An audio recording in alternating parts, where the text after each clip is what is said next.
आज हम उन 7 बातों के बारे में बात करेंगे जो आपका बच्चा चाहकर भी आपको नहीं बता पा रहा है, और यकीन मानिए वो ये बातें किसी चालाकी की वजह से नहीं बल्कि एक खास डर की वजह से छुपा रहा है।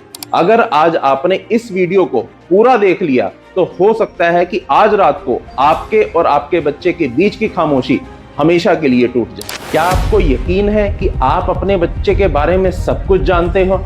वो स्कूल में किसके साथ बैठता है, उसके दिमाग में क्या चल रहा है, या वो रात को कमरे का दरवाजा बंद करके इस उलझन में खोया रहता है? शायद आपका जवाब होगा हाँ, मेरा बच्चा मुझसे कुछ नहीं छुपाता। लेकिन रुकिए, एक साइकोलॉजिकल स्टडी के मुताबिक 85% बच्चे 10 साल की उम्र पार करते ही अपने पेरेंट्स से ऐसी बातें छुपाने लग जाते हैं जो उनकी लाइफ को सबसे ज्यादा अफेक्ट करती है। आज हम उन 7 बातों के बारे में बात करेंगे जो आपके बच्चा चाहकर भी आपको नहीं बता पा रहा है।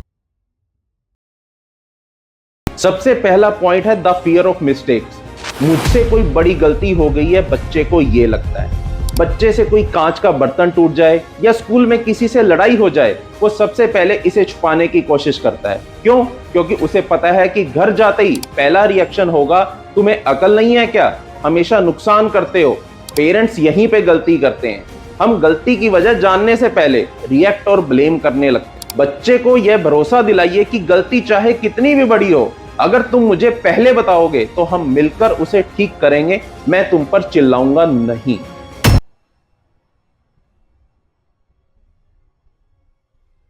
दूसरी बात है एकेडमिक एंजाइटी। मेरे मार्क्स कम आए हैं या मैं फेल हो गया हूं, इस प्रॉब्लम में बच्चा उलझता रहता है।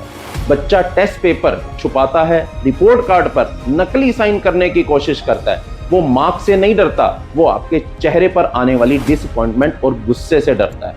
बच्चे के नंबर्स को हमारी सोसाइटी में पेरेंट्स अपनी इज्जत से जोड़ देते हैं। जब हमारे बच्चे के कम नंबर आए तो कहें कोई बात नहीं, इस बार कमी कहां रह गई, उसे हम फाइंड आउट करते हैं, साथ बैठते हैं और उसका हमें प्रॉब्लम सोल्वर बनना है, ना कि उसकी प्रॉब्लम को और बढ़ाना है।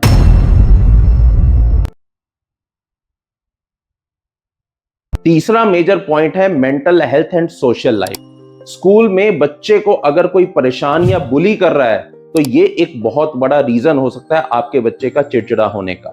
ये सबसे डेंजरस बात है जो बच्चे छुपाते हैं। कोई सीनियर, कोई दोस्त उन्हें चिढ़ाता रहता है, उनका मजाक उड़ाता है, उन्हें डरा रहा है। बच्चे को लगता है कि अगर उसने घर पे बताया तो पेरेंट्स स्कूल आ जाएंगे और बात और बिगड़ जाएगी, या पेरेंट्स कहेंगे तुम खुद ही दब्बू हो, पलटकर जवाब क्यों नहीं दिया। यहां पेरेंट्स गलती करते हैं कि बच्चे की शिकायत को हल्के में लेते हैं और उसी को कमजोर ठहराते हैं, बल्कि बच्चे के बिहेवियर को हमें स्टडी करना होगा। अगर उसमें सडन चेंजेस आ रहे हैं, वो चिड़चिड़ा हो रहा है या स्कूल जाने से डर रहा है, तो हमें उससे पूछना होगा क्या स्कूल में सब कुछ ठीक है, क्या तुम्हें कोई परेशान तो नहीं कर रहा। और अगर उसे ऐसा लगता है तो आप उसे हमेशा मोटिवेट करिए कि बेटा मैं तुम्हारे साथ हूं।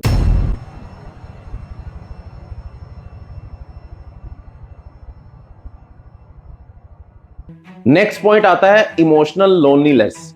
जब बच्चा कहता है कि मेरा दिल टूट गया है या मैं अकेला महसूस कर रहा हूं। 11 से 16 साल की उम्र में बच्चों के हार्मोन्स चेंज होते रहते हैं। किसी दोस्त से झगड़ा होना या किसी की तरफ अट्रैक्शन होना आम बात है, लेकिन वह यह सोचकर छुपाता है कि मम्मी पापा को बताया तो वो इसे बदतमीजी या बिगड़ना समझेगी। पेरेंट्स यहीं पे गलती करते हैं, हर बात को बचपना या बिगड़ैल रवैया समझकर नकार देते हैं।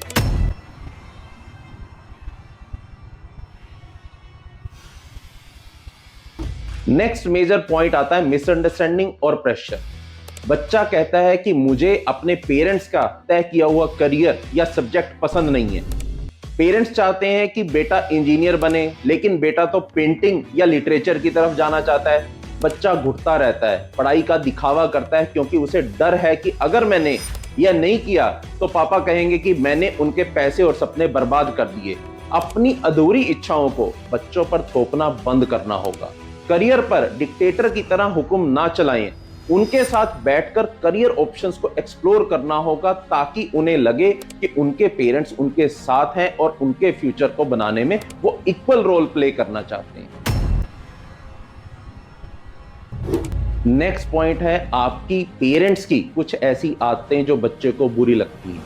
बच्चे अक्सर ये छुपा जाते हैं कि जब पेरेंट्स दूसरों के सामने उनका मजाक उड़ाते हैं या आपस में झगड़ते हैं तो उन्हें कितना बुरा लगता है। वो बोल नहीं पाते क्योंकि बड़ों के सामने बोलना हमारी सोसाइटी में बदतमीजी माना जाता है।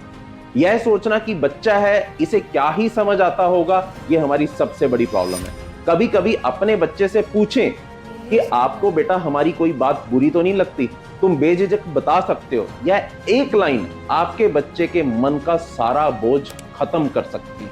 उनके इमोशंस का मजाक ना उड़ाएं, उन्हें बताएं कि इस उम्र में ये चीजें बहुत नॉर्मल हैं और आप भी उन्हें बैठकर समझें और उनकी काउंसलिंग करें।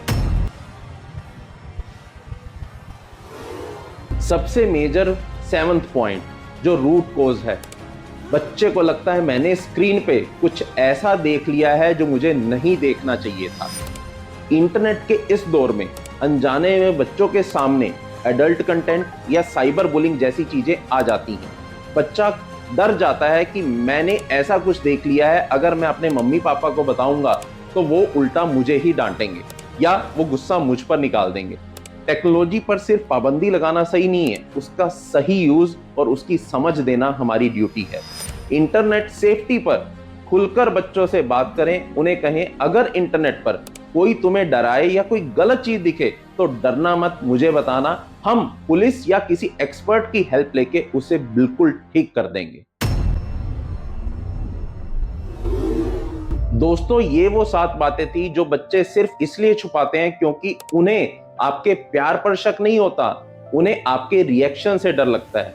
उन्हें डर होता है कि आपकी नजरों में कहीं वो गिर ना जाएं। तो एक डिक्टेटर पेरेंट से एक फ्रेंडली लिसनर कैसे बनते हैं, इसके लिए ये 3 रूल्स याद रखिए। सुनिए, जज मत कीजिए। जब बच्चा कुछ बताए तो बीच में लेक्चर मत शुरू कीजिए, पहले उसकी बात पूरी सुनिए। गुस्से को 10 सेकंड तक रोक लीजिए।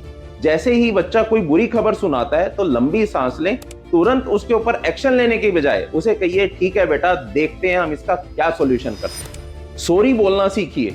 अगर आपसे गलती से बच्चे पर हाथ उठ गया है या आप चिल्ला दिए हैं तो रात को उसे पास बुलाकर आई एम सॉरी बेटा बोल दीजिए, मुझे आप पर ऐसे नहीं चिल्लाना चाहिए था। विश्वास मानिए, आपका बच्चा आपके और पास आ जाएगा। आपका बच्चा एक खुली किताब बन सकता है, बशर्ते आप उस किताब को प्यार से पढ़ना चाहते हैं या गुस्से से फाड़ना चाहते हैं। आपको क्या लगता है, इनमें से कौन सी बात आपके बच्चा आपसे छुपा रहा है? कमेंट में जरूर बताइएगा। वीडियो काम की लगे तो दूसरे पेरेंट्स के साथ शेयर जरूर कीजिए। मिलते हैं अगले वीडियो में, तब तक के लिए हैप्पी पेरेंटिंग।